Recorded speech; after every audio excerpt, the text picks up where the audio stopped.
इस क्लास में हम पढ़ेंगे 17 से विभाजिता का नियम यानी कि डिविजिबिलिटी रूल ऑफ 17।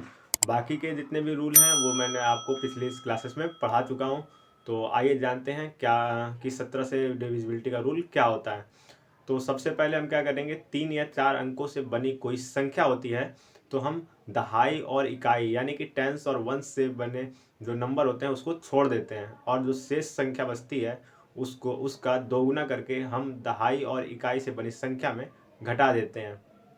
और जो भी हमें वैल्यू प्राप्त होती है उसको 17 से विभाजित करके देखते हैं। अगर यह 17 से विभाजित हो जाता है तो हमारी पूरी संख्या 17 से विभाज्य हो जाएगी।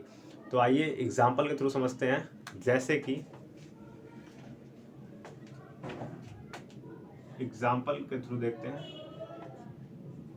जैसे हमें दे रखा है 187, तो यहाँ पे दहाई और इकाई से बनी संख्या क्या है, 8 एंड 7।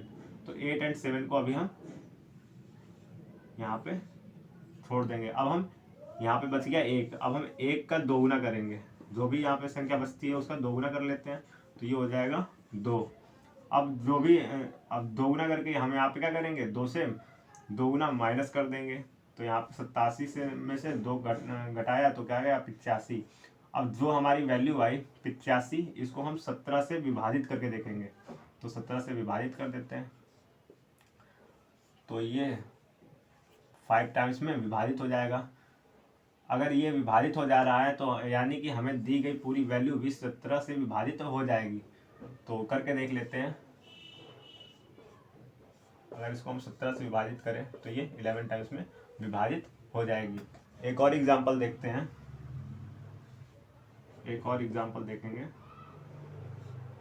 1088। अब यहाँ देखेंगे दहाई और इकाई से बड़ी संख्या क्या है 88, तो 88 को हमने ऐसे ही लिख लिया। अब उसके बाद जो हमारी संख्या बच गई, क्या बची 10, तो इसका हम दोगुना करेंगे।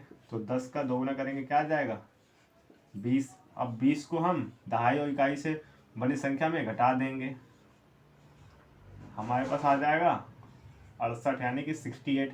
जो आएगा उसे हम 17 से विभाजित करके देखते हैं। तो ये 4 टाइम्स में विभाजित हो गया। तो अगर ये जो भी हमारी यहाँ पर वैल्यू आई है, जैसे यहाँ पर 68 आई है, तो अगर ये 17 से विभाजित हो जाती है तो हमें दी गई पूरी संख्या भी 17 से विभाजित हो जाएगी। यानी कि ये 1088 भी 17 से विभाजित हो जाएगा। करके देख लेते हैं। 1088 अगर हम इसे 17 से विभाजित करेंगे तो ये 64 टाइम्स में विभाजित हो जाएगा। तो ये था 17 से विभाजिता का नियम यानी कि डिविजिबिलिटी रूल ऑफ 17।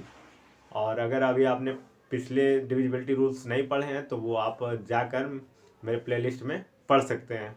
तो मिलते हैं अगले क्लास में जहाँ पर हम पढ़ेंगे 19 से विभाजिता का नियम यानी कि डिविजिबिलिटी रूल ऑफ 19।